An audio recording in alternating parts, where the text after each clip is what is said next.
Bismillahirrahmanirrahim. Assalamualaikum warahmatullahi wabarakatuh. Puji syukur atas kehadirat Allah Subhanahu wa taala atas semua limpah rahmat kasih sayangnya. Salam dan salawat kepada junjungan besar Nabi Muhammad sallallahu alaihi wasallam dengan melafazkan Allahumma sholli ala sayyidina Muhammad wa ala ali sayyidina Muhammad. Kembali bersama saya Dr. Rado Yendra SSI MSc bersama lembaga Rado Institute tentunya. Kita selalu aktif dalam menyediakan literasi digital Tridharma perguruan tinggi bagi kepentingan mahasiswa Indonesia maupun bagi kepentingan para peneliti-peneliti di tanah air. Pada kesempatan kali ini kita akan seperti biasa mengungkap suatu riset artikel yang telah terbit di jurnal internasional yang baik. Kita pertajam dengan pemrograman R, yang artinya apa yang dilakukan dalam bedah riset artikel ini dapat diadopsi, dapat digunakan oleh para mahasiswa untuk melaksanakan tugas akhirnya maupun dalam menghasilkan suatu riset artikel yang baik bagi para peneliti-peneliti di tanah air tentunya.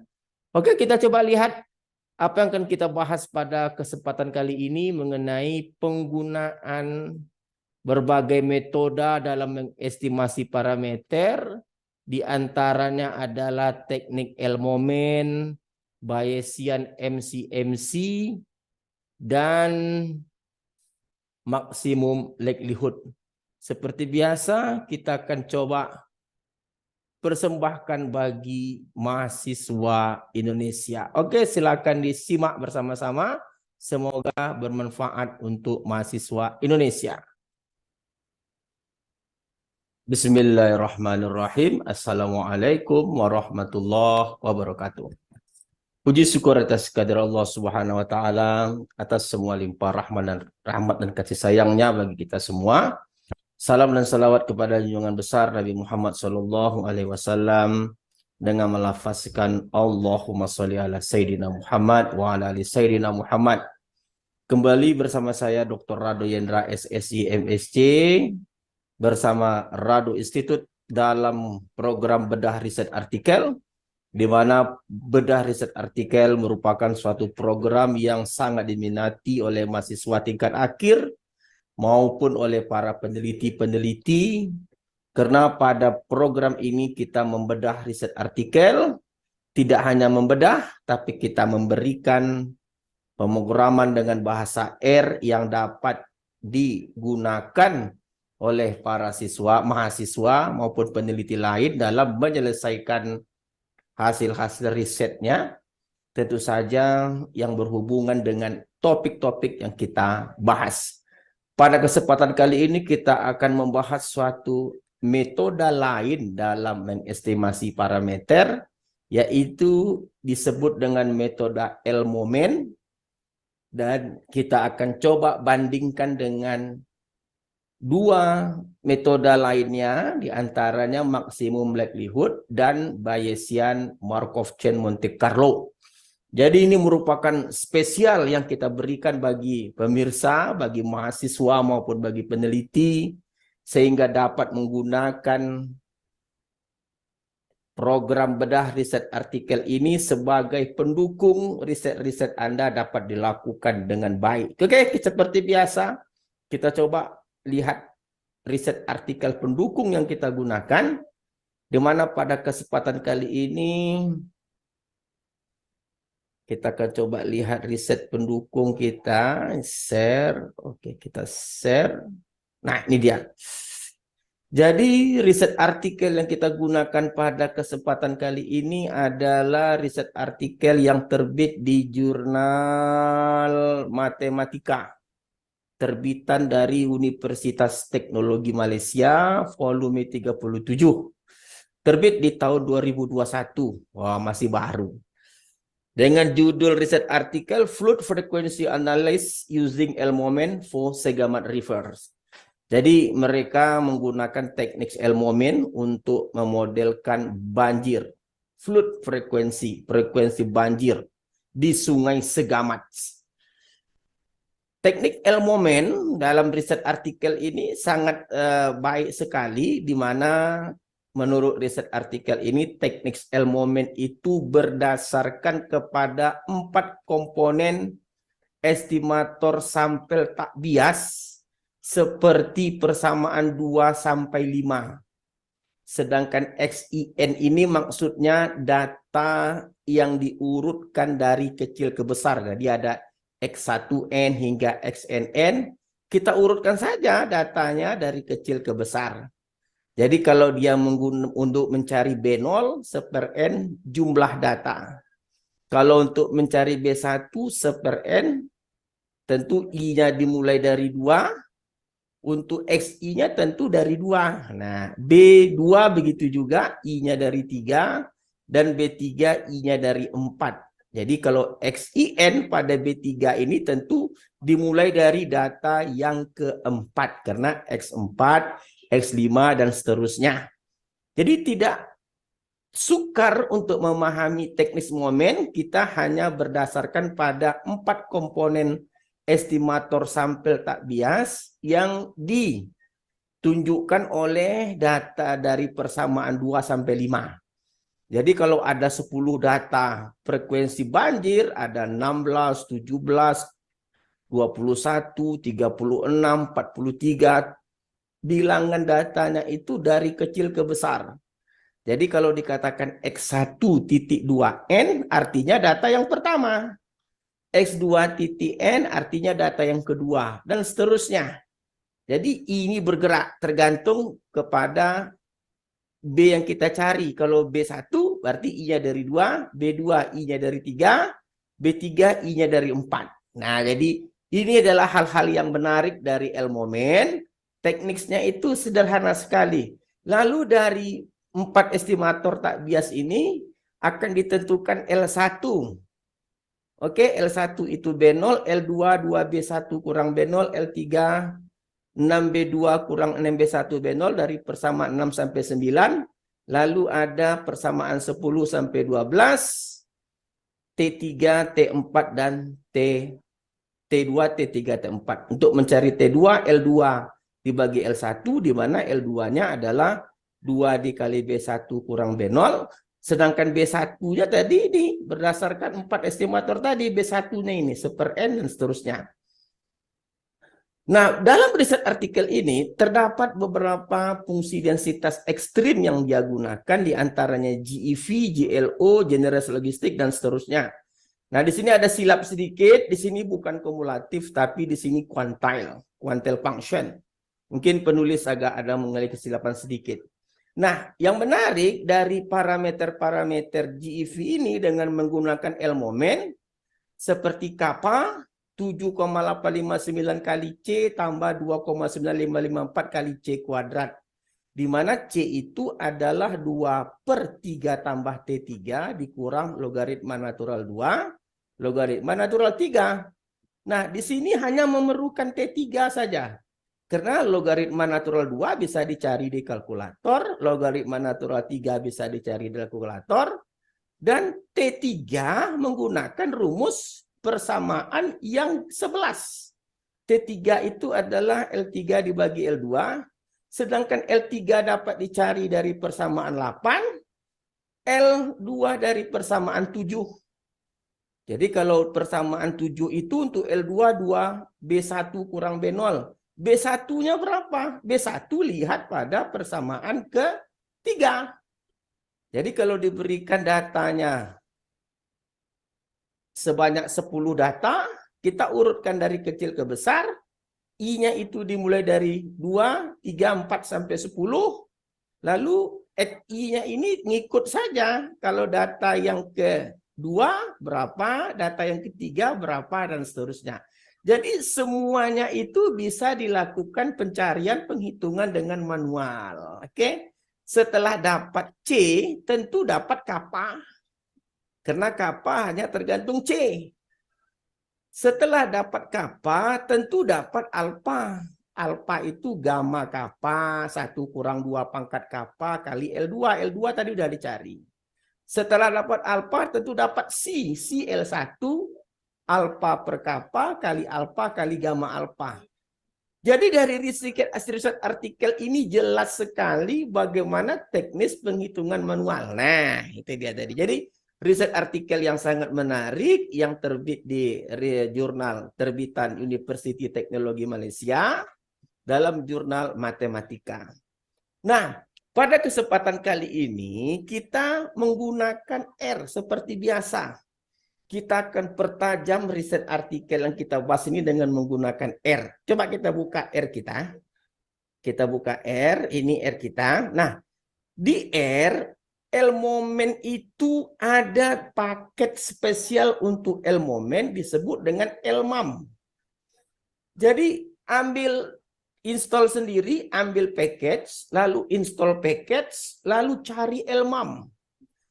Lalu setelah L-MAM diinstal, kita cek di load package. Nah, kalau di load package ini sudah ada L-MAM, ini L-MAM nih.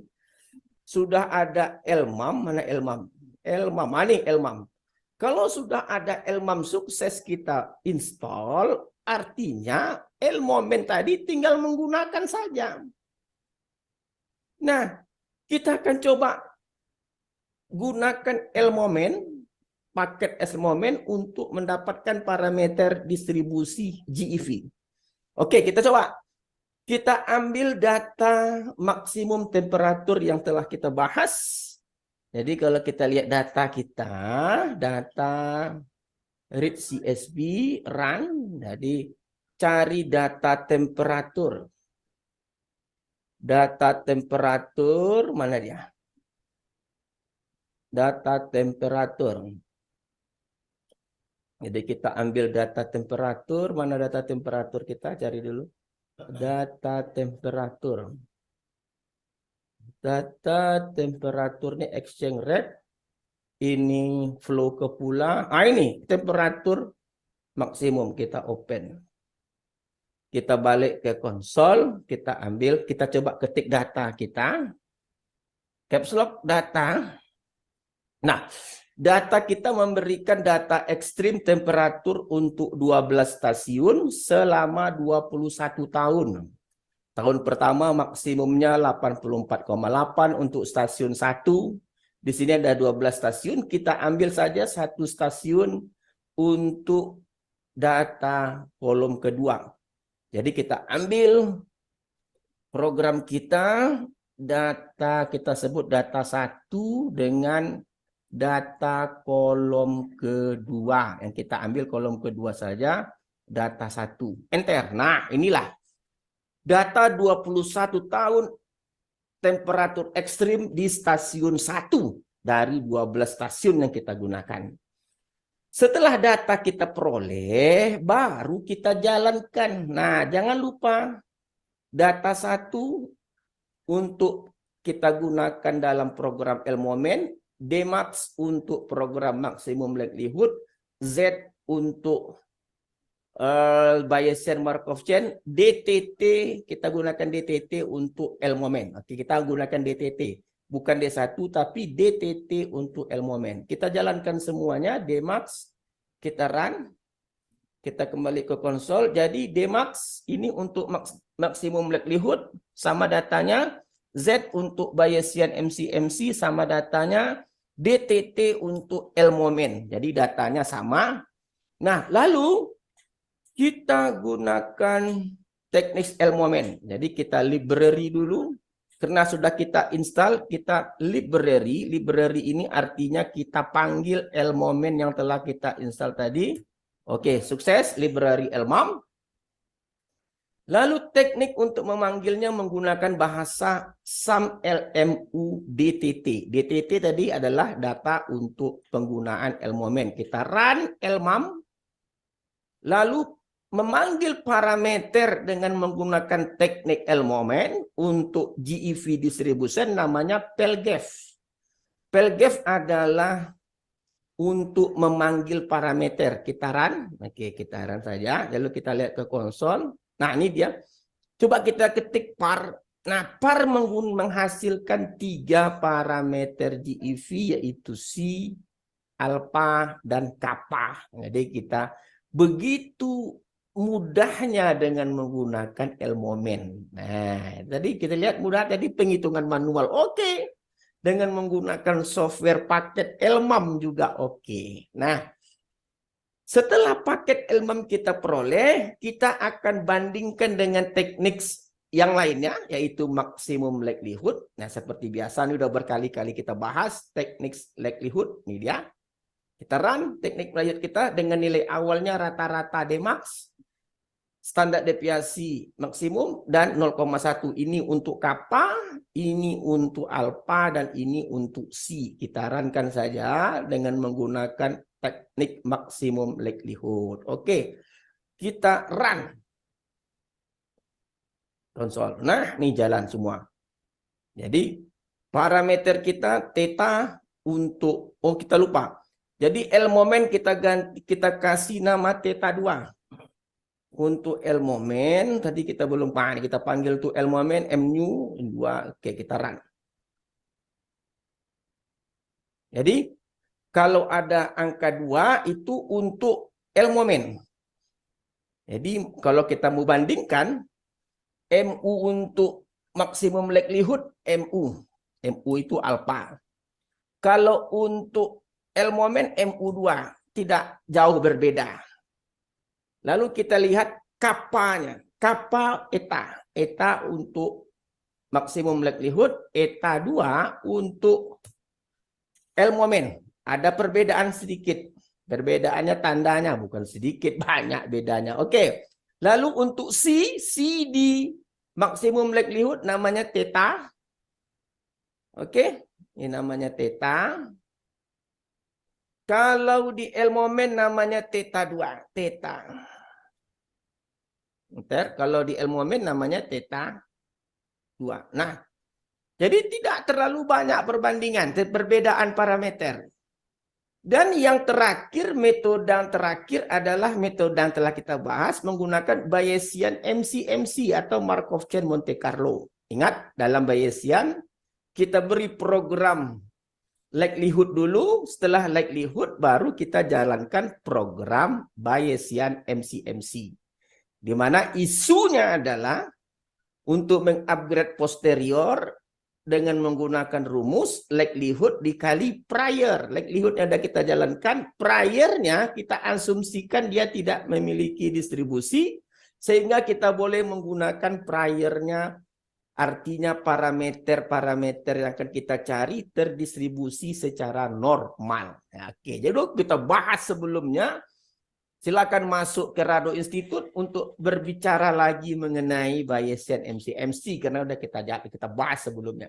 Oke, kita jalankan MCMC kita. Kita run aja MCMC terus. Oke, kita run. Oke, kita menunggu proses burning karena kita akan membakar sebanyak 30.000. Nah, selesai. Jadi di sini ada MU1, ini adalah kalau ada angka 11 untuk Bayesian Markov Chain Monte Carlo. Jadi kalau mau kita lihat, MU1 menggunakan Bayesian Monte Carlo, kalau MU2 tadi menggunakan L moment, kalau MU saja menggunakan maksimum likelihood. Jadi kita sudah memiliki 3 cara untuk mengestimasi parameter. Nah, ini tingkat advance penelitian yang cukup rumit, tetapi dengan bergabung bersama Rado Institute, hal yang rumit menjadi sangat mudah. Oke? Nah, seperti biasa setelah kita sukses menjalankan estimasi parameter, kita uji. Ujinya bagaimana? Dengan menggunakan density plot dan kumulatif plot. Nah, seperti biasa. Jadi ada 3 densitas. Kalau FGEV oke ini maksudnya dengan menggunakan maksimum likelihood. Kalau FGF pakai ada B di sini dia Bayesian. Kalau ada L dia menggunakan L moment. Nah ini densitasnya 1 per theta dikali 1 per theta kali XXI kurang MU dan seterusnya. Ini merupakan fungsi densitas GeV. Yang membedakannya kalau dia maksimum likelihood namanya theta saja, tetapi kalau Bayesian dia menggunakan theta 1, kalau dia L momen menggunakan theta 2. Jadi kalau ada angka 22 pada parameternya itu menunjukkan L momen. Kita run seperti biasa. Lalu kita lihat kemampuan program kita ini. Nah, ini dia. Jadi kalau kita lihat ada 3 gambar di sini. Histogram itu data sebenarnya. Ada biru, ada merah, ada hijau. Kita masih melihat bahwa biru masih yang dapat menghampiri agak baik data maksimum temperatur kalau kita bandingkan dengan merah hijau. Artinya MCMC dan L momen kalau kita bandingkan dengan maksimum likelihood masih baik maksimum likelihood. Nah, ini dia. Dari pendapat density plot. Sekarang kita bandingkan dengan pendapat cumulative plot atau cumulative distribution function plot. Ingat, dalam kumulatif kita memerlukan I. Ingat, I adalah data 1 sampai banyaknya data, NN panjang data. Nah, FF ini adalah kumulatif dari observation dengan rumus I kurang 0,5 per N. Dan kita memerlukan urutan data dari kecil ke besar. Ingat, kalau GEV ini kumulatif menggunakan maksimum likelihood. Kalau ada B kumulatif menggunakan Bayesian MCMC. Kalau ada L menggunakan kumulatif dari L momen. Perbedaannya hanya pada parameter. Kalau GEV dia eta. Kalau dia Bayesian eta 1. Kalau dia menggunakan L momen eta 2. Kita run, kita lihat perbandingan dari plot masing-masing, kita run. Nah, kita lihat. Di sini juga menghasilkan yang sama. Yang warna biru atau maksimum likelihood itu lebih baik, lebih mendekati yang warna hitam. Hitam data sebenar yang dihasilkan dari FF tadi. FF I kurang 0,5 per N. Sedangkan biru dan merah, hijau dan merah untuk MCMC atau Bayesian MCMC, sedangkan hijau untuk L momen masih kurang baik jika dibandingkan dengan maksimum likelihood. Oke, jadi dari 3 teknik parameter yang kita bahas pada kali ini masih menunjukkan maksimum likelihood adalah yang terbaik. Oleh sebab itu kita tidak heran kalau dari riset-riset artikel untuk pemodelan ekstrim selalu mengedepankan maksimum likelihood ketimbang dari 2 metode lainnya, Bayesian dan L momen. Oke, bagi rekan-rekan yang di rumah untuk coba menyimak program R yang kita berikan, ada data, ini mencari data, jadi ada 3 kategori. Dmax itu untuk kita gunakan kepada maksimum likelihood, Z itu untuk kita gunakan dengan Bayesian, DTT untuk kita gunakan kepada L momen. Lalu ada LMAM, SUM LMU ini untuk menjalankan program dari L momen. Lalu parameter untuk GEV jangan lupa namanya PELGEF LMAM. Lalu kita beri nama MU2, Theta 2, Eta 2 masing-masingnya untuk parameter-parameter yang dihasilkan menggunakan dengan teknik L momen. Langkah berikut kita gunakan maksimum likelihood. Kita tahu maksimum likelihood dari GEV kita memerlukan bentuk log likelihood-nya. Jadi bagi rekan-rekan yang mau melihat di rumah, kita buka karena panjang ke samping. Silakan lihat, kita buka secara perlahan agar R program ini bisa diadopsi, bisa digunakan oleh rekan-rekan peneliti di rumah untuk melakukan penelitian yang tingkat advance ini. Membandingkan 3 teknik dalam estimasi parameter distribusi ekstrim. Di antara yang kita gunakan pada hari ini adalah Generalized Extreme Value atau GEV. Lalu ini adalah untuk memanggil parameter dengan menggunakan NLM atau nonlinear modeling, karena banyak di R ini ada optim, ada NLM dan seterusnya. Lalu kita panggil nama parameternya. Oke, setelah kita sukses menjalankan maksimum likelihood, baru Bayesian MCMC.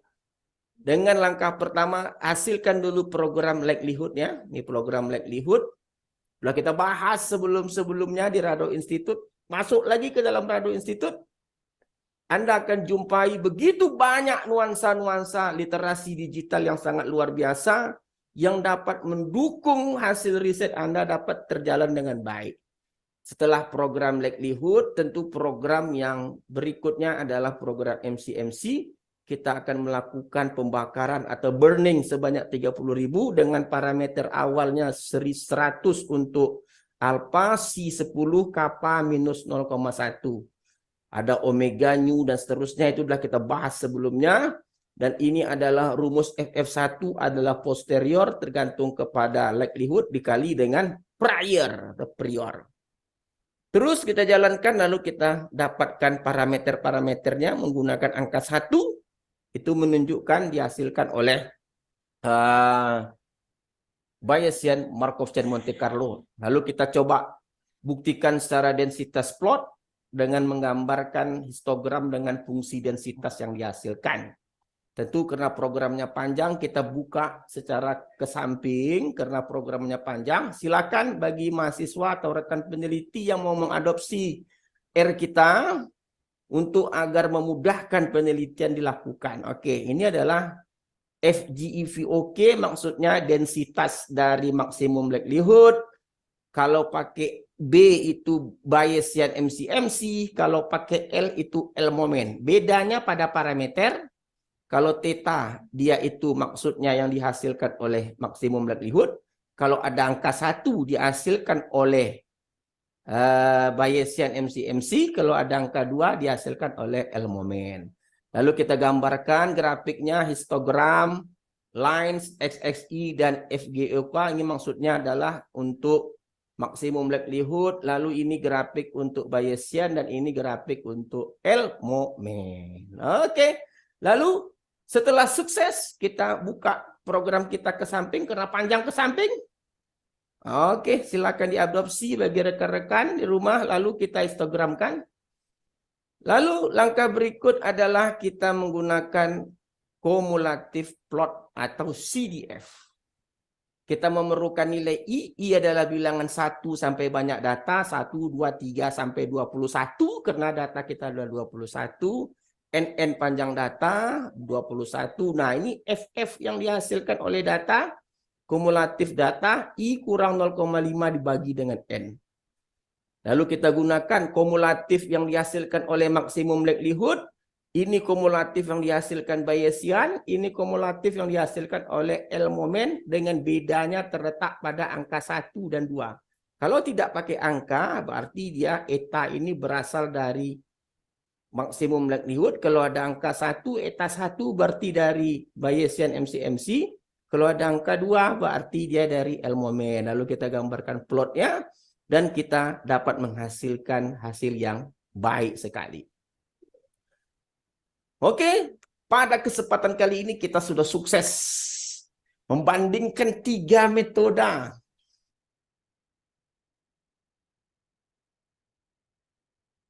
Oke, kita sudah lihat tadi bagaimana luar biasanya kajian kita pada pagi hari ini, di mana 3 metode dalam estimasi parameter kita bahas secara terperinci, sehingga bahasa pemrograman yang jelas yang kita hasilkan ini sangat mudah untuk dipraktekkan di rumah.